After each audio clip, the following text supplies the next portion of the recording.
Magandang umaga po sa inyo mga ka-Chamberlain. Ito bali katatapos lang natin magpakain. So ito yung mga early birds natin. Yan, mas maaga ko silang pinakain ngayon para makunan natin sila. So ayan, nakalabas sila ngayon. Medyo hindi pa kasi mainit. Ayan sila.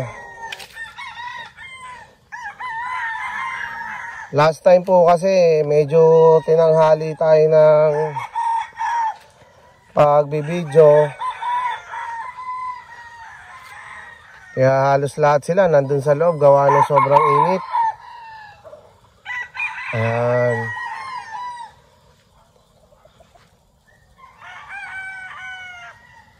Ayan, yung mga nandito sa ilalim ng puno, nakita nyo na yan nung last vlog natin.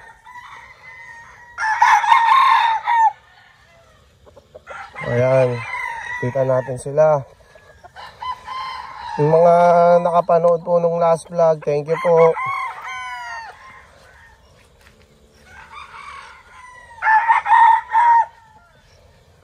So ayan, mas maganda po yung tiyempo natin ngayon dahil mas makukunan natin silang mabuti. Ito nyo naman, super healthy. Napalaki natin sila ng maayos na hindi sila nagkakasakit. Ayan.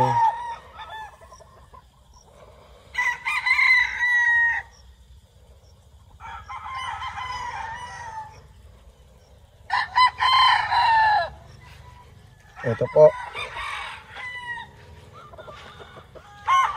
Yung magtatanong kung anong bloodline po nila, lalagay ko na lang po mga ka-Chamberlain sa description box natin para po malaman po ninyo.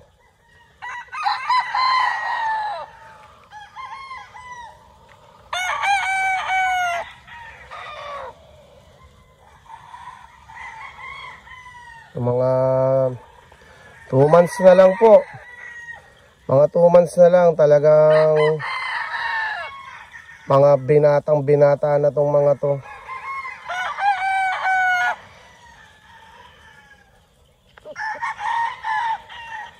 Ayan sila.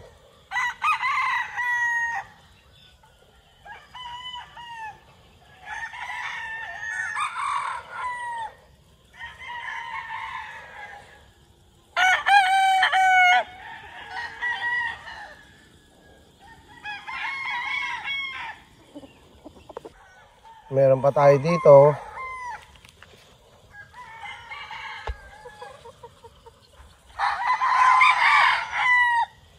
Ayan. Halos katatapos ko lang po na magpakain. Ako po kasi yung nagpapakain sa kanila everyday. Gawa po nung nahihirapan ako maghanap ng feeder o yung tagapagpakain natin. Kailangan ko po kasi mga ka-Chamberlain magaling na feeder. Hindi ko po kailangan nung marunong. Kailangan ko po magaling. Yung magme-maintain ng mga katawan nila. Yung ganda ng katawan nila, mame-maintain ng feeder. So marami na rin ako nakausap eh. Kaya lang talagang kailangan ko magaling. So ngayon, ilang months na ako ang nagpapakain sa kanila ng umaga at hapon. Tapos yung mga anak ko naman, yung mga sisiw na pinalalaki, yung mga anak ko sila nagpalaki po niyan.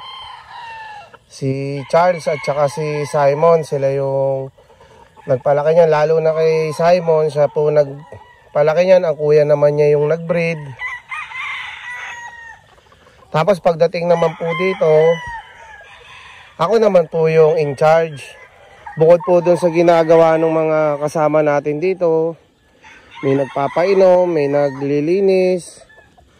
Basta po sa manok, halos kami po talagang mag-aama. Si Charles sa breeding, Pag nakapagpasisiw na, si Simon naman ang bahala sa mga magiging sisiw hanggang sa lumaki, 4 to 5 months, 4 and a half. Tapos dadalhin na yan dito.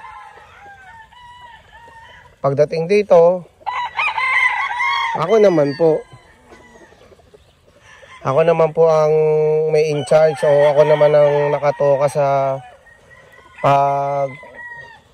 pagpapaganda naman, pag-maintain. Yan, sinasanay ko sila kumain ng mga dapat na nilang kainin.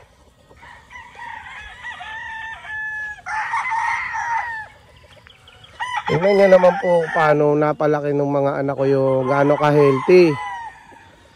Yan. Siyempre pagdating dito, gagalingan din natin para hindi nila tayo makakantsawan. Siyempre pinaghirapan nila yan eh. Simula breeding hanggang sisiw. O, sa pagdating naman dito, si Papa naman nila ang bahala. Ako naman ang bahala pagdating naman dito. Lipat naman tayo dito.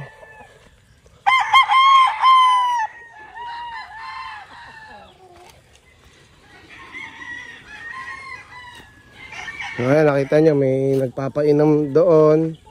Tapos ayun yung isa nagpapainom din. So kanya-kanya kami po ng toka dito. Tapos dun sa mga nagtatanong ng for breeding materials, pwede naman po ano nyo lang po ako, mag-comment lang po kayo dyan kung ano yung kailangan nyo. Basta may available, di pag-usapan po natin. Marami kasing nagko-comment. So ayan yung sagot ko.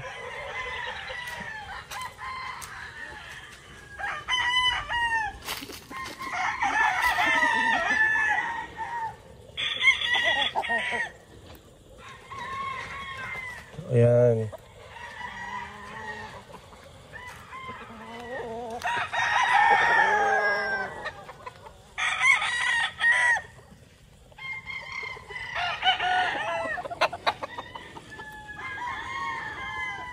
So, ito pa yung isang pang breeding materials natin. Lagay ko sa description box yung bloodline niya. So ayan, pwede rin po yan sa mga nagtatanong. So, ito din for breeding purposes po.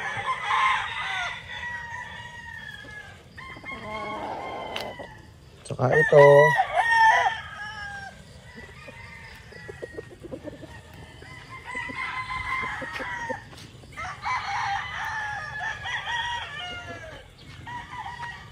So yan mga katsambalay, makulimlim ngayon.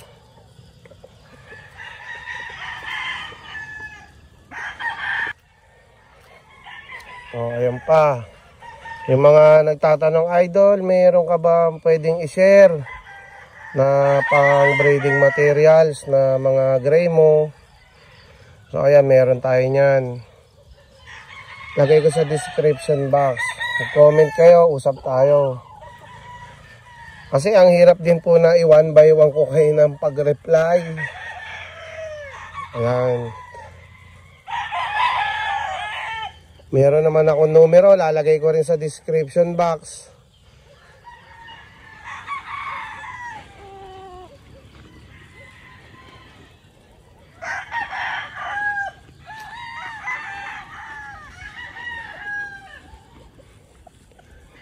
Ito, tinabi ko po ito eh.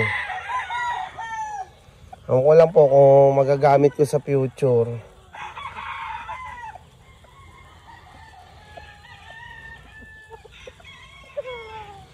So ayan.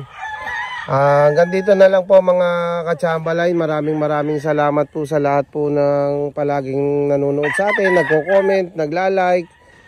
Yung mga nag-share po, maraming salamat po sa inyo. Hanggang sa susunod po ulit. Ingat po palagi. God bless.